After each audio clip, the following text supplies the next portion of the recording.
All right, gang, let's hit you with a lunch and learn. Haven't done one in a couple of weeks, been busy. Fruit prevents weight loss. Okay. The Wiz, Ben Dearman, KDR Fitness. Jamie sent me a reel today, and that explained how fruit was preventing you from losing weight. Let's check it out. Another massive thing that causes the body to store fat is fruit. The primary sugar in fruit is fructose. Yes. Fructose cannot be utilized by the muscle cells for energy. Okay. The only organ in the body that can utilize fructose is the liver. And the liver stores fructose in order to fuel the brain. So whenever you eat fruit, none of it can be absorbed into the muscles for energy. And people always fight me on this and they say, but before I go to the gym, I eat fruit and it gives me energy. I'm like, yeah, it does, because it fuels your liver to fuel your brain. So it makes you feel more alert, but it doesn't fuel your muscles and make them stronger. So your body will take a tiny amount of fructose, store it in the liver, and every single other piece of sugar that you have ingested with that fruit is stored as fat. People hate me when I say this. Okay. Oh my gosh. Oh boy. Oh boy. Does fruit really prevent you from losing weight? No, it doesn't. It does not. It is not the 7 servings of fruit per week you eat. In fact, to be fair, I would be stunned if the majority of you were eating 7 servings of fruit per week, okay? You're probably not. You lose weight by being in a calorie deficit, which could include eating all your calories from fruit and probably pooping your brains out for the next 3 days, which is great for weight loss. End of presentation. Thanks for tuning in. Just kidding, just kidding. There is some nuance here. So specifically, she's talking about fructose, which is the main fruit in sugar, the main sugar in fruit. Specifically how fructose is handled by the body, liver, and muscles, although she does go on to contradict herself because she says that the liver is the only thing that can utilize fructose, and then she talks about how the brain is utilizing fructose, so whatever. She's confused, okay? How fructose is converted into fat because it can't be burned by the muscles. Okay, interesting. Whether or not a specific sugar can be burned by the muscles is not the determining factor for weight loss. Your organs need a lot of sugar and a lot of energy. Your brain needs a lot of sugar, a lot of energy. If you are insulin resistant or if you are type 2 diabetic, your muscles are probably saturated with sugar as it is, and you're not getting any more sugar into those muscles. A calorie deficit is the determining factor for weight loss, not how much fruit you eat. She does go on to clarify, is over-consuming fruit bad for fat loss if not part of a calorie-controlled diet? Yes, this is a terrible sentence structure. It's a little bit confusing, but let's kind of dive into this. So fruit prevents weight loss. All right, I got it. Simple. But if I count the calories from fruit, it's okay. All right. A little strange. And some fruit is okay since it's the overconsumption of fruit while not accounting for calories that causes fruit to make you fat. What the fuck? So, okay. So it's like if I count the calories from fruit, the calories don't count. I'm not really sure how that works. So if I just eat fruit, I'm screwed. But if I eat fruit and I count the calories from it, I'm fine, as long as I don't eat too much fruit. And this sounds like a very confusing load of horseshit. I see this a lot. It's actually even a formula. It goes thing, action, solution, sale. Basically what that just means is step 1 is you pick a specific thing like an organ, the liver, a chemical, insulin, fructose chemical, hormone, insulin, an enzyme, an obscure chemical path that few would know. You get the idea. The more obscure yet known, the better. So for instance, what do I mean by that? Hormones and organs. Like everybody knows they have hormones and they have organs, all right? But they don't really know exactly what they do on like a really deep level. So that is an obscure and a known thing. I know I have insulin, I just don't know exactly what it does. Well, that makes me susceptible to falling prey for poor information out there, right? So number 1 is once you have that thing, then what you want to do is you want to pick an action associated with that thing. So for example, cortisol, let's just say that's my thing, causes you to store sugar as fat. Your high cortisol levels are what's preventing you from losing weight.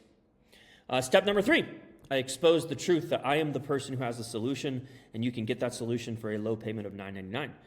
For example, follow my specific diet and exercise program to dramatically lose weight by systematically reducing cortisol to allow your body to enter into the fat-burning zone. Big words makes me sound smart, all right? I fell victim to this when I first started working with people for weight loss 20 years ago. I told them this exact same thing. Fruit, bad for fat loss. I'm sorry, okay? I learned things. That's why I went back to school. I got my master's degree in nutrition to become more educated in a field I wasn't educated in enough to determine when something was bullshit. Now, thankfully, I am. But there is some science here, as in, like, she's right, but it doesn't matter. Fructose isn't handled the same way in the body as other organs, but does that really matter to weight loss? Because that's really what we're talking about, right? Like, if it doesn't matter, if the amount of fruit that you eat doesn't impact your weight loss, well, then why even worry about it, right? So if I'm presented with something that makes me respond with but, as in, but what about fiber? But what about being in a calorie deficit? But how much fruit? But fructose isn't the only sugar in fruit. Some fruits are bitter. So that would mean that they have a lower amount of fructose. How does that rightness impact this entire thing, right? And these are just some of the buts that I came up with. Also, but you don't make any sense when I'm watching this video. We're not going to go there. The likelihood of that piece of information being accurate dwindles. So the more buts I have with a piece of information as it relates to health and fitness, the more buts I have, the less likely that thing is to be accurate. Weight loss is not that complicated. It's hard. It's not that complicated, though. It is definitely hard. All right, so for 99% of people, it's hard. For 1% of people, it is a really, really, really big struggle. Those are the people that they need the weight loss drugs. They need some other interventions other than just eating less food and moving more. 1%. The likelihood that you're in that 1% is less than 1%, okay? So you're probably in the 99% where it's just freaking hard, okay? Losing weight is not impossible. If you can gain weight, you can lose weight. The system doesn't work in one way. I know it feels like that sometimes. And videos telling you fruit is bad does not help you lose weight, all right? Most people feel like they are missing education when in reality they are missing action. Lazy is fine, but only if it serves your purpose. We want a pill, we want a drug, we want a procedure, we want an excuse. Anything that goes with our genes of conserving energy. We are hardwired to conserve energy to accomplish every single thing that we do. We're hardwired to conserve energy because in the grand scheme of things, living out in the woods, no grocery store, no car, whatever, we don't know when our next meal is going to come, and so it benefits us to conserve energy as much as we can. Now, we live in a world where we know exactly where our next meal is going to come from, and it's not so much the issue of it's not so much the issue of when are we going to eat, it's the issue of what are we going to eat, right? I eat too much fruit, that's why I'm not losing weight. This is kind of like a lazy way of going about it. I eat too much fruit, that's why I'm not losing weight. I'll cut all the fruit out of my diet. That's way easier than monitoring my portions, even though I only eat 5 servings of fruit a week. The average piece of fruit, or the average serving of fruit is about 100 calories. So the idea that the 500 calories that you're eating from fruit, that doesn't even account for the fiber, because fiber takes away some of those calories. The idea that those 500 calories from fruit is really what's preventing you from losing weight, maybe. But if you reduce the 500 calories from fruit and you lose weight, it's not because you reduced the 500 calories from fruit, it's because you reduced the 500 calories. Anything worth achieving will require some level of work and effort. So I can tell you 100% certainty, if you do the majority of these things on this list, you will be successful at losing weight.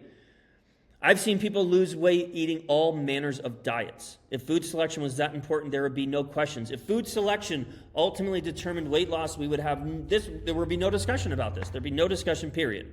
We would know exactly what foods to eat, but we don't. Which means that food selection does not impact weight loss that much. You got to be in a calorie deficit.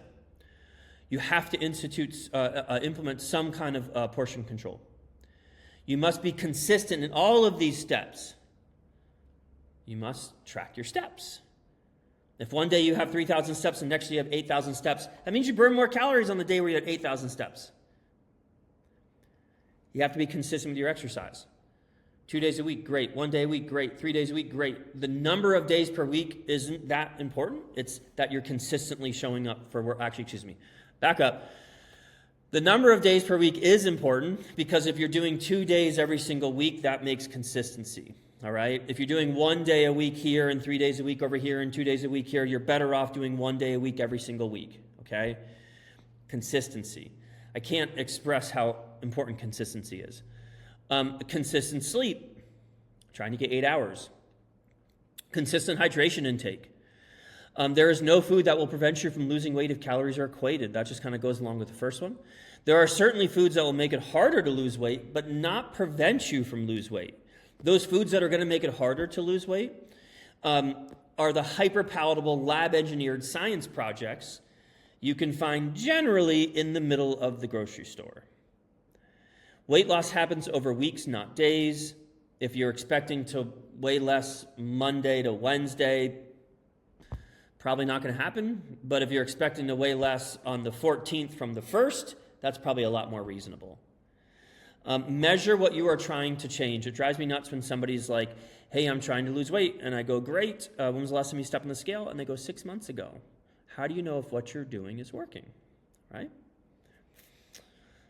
All right, gang, wrap it up. Fitness information at large. Watch yourself, do your due diligence. There's a lot of crazy shit in the world.